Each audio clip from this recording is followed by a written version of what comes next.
Den här videon ska handla om videoföreläsningar. Jag har tidigare gjort en video som handlar om myten om att byte av undervisning mellan campus och nät bara är som att byta spår, dra i en spak eller trycka på en knapp.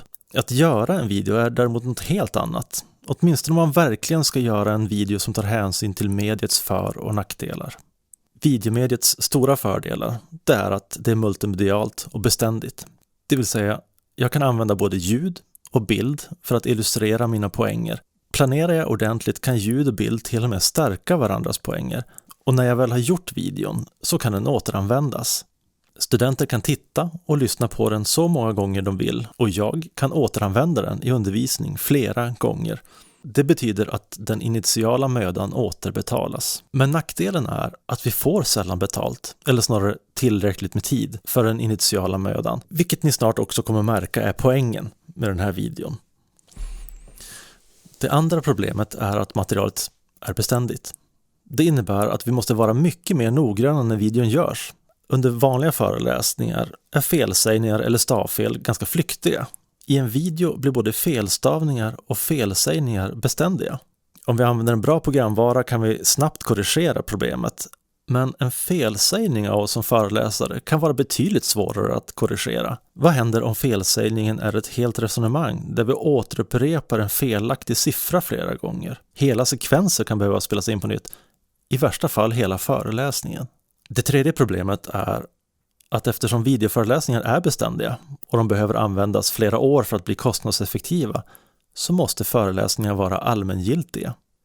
Det kan vara oproblematiskt i vissa former av historiska föreläsningar där stoffet som diskuteras är konstant och förhållandevis oföränderligt. Jag vet att inget historiematerial är satt i sten. Metoder, teorier och material är hela tiden i förändring.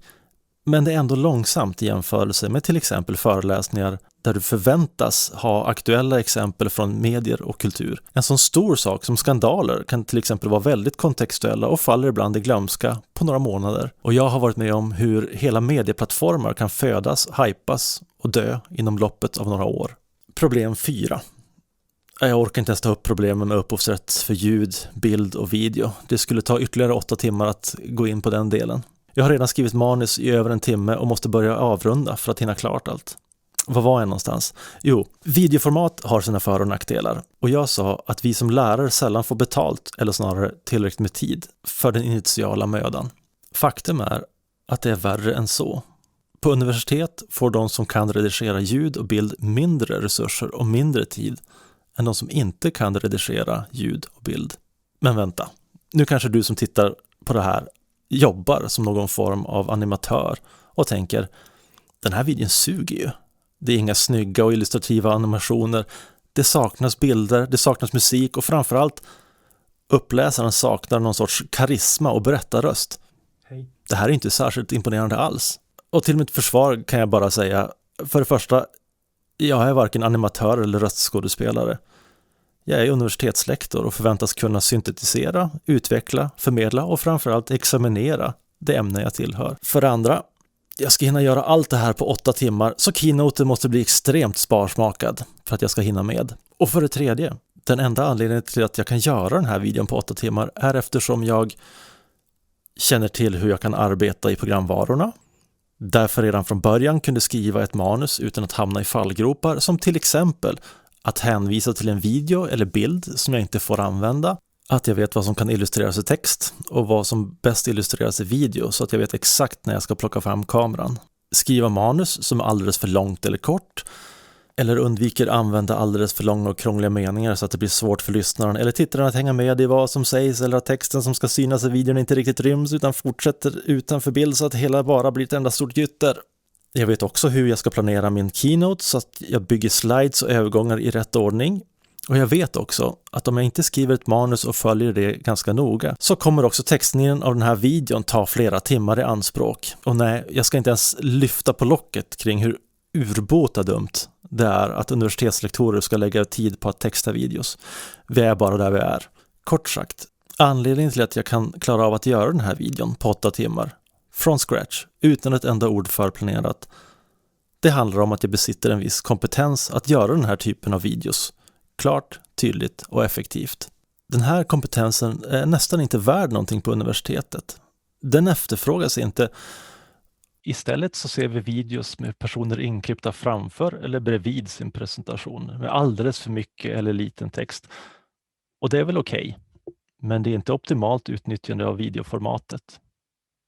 Vilka är de enda tillfällena där det är rimligt att klippa in en person bredvid informationen? Vid teckentolkning. Men av någon anledning tycker vi det är intressant att se en föreläsare med headset och tveksam bakgrund i 2 timmar. Men om nu universitetet någon gång i framtiden skulle få för sig att det faktiskt är viktigt med bra ljud och bild, då får de lärare som önskar lära sig videoinspelning tid och utrymme att gå kurser. Kanske till och med satsas det pengar på att vissa lärare ska få konvertera sina föreläsningar till video. Och nu förstår ni kanske vad jag är på väg med det här. De som har personlig nyfikenhet däremot lär sig ljud- och videoredigering och bara applicerar det direkt i sina föreläsningar.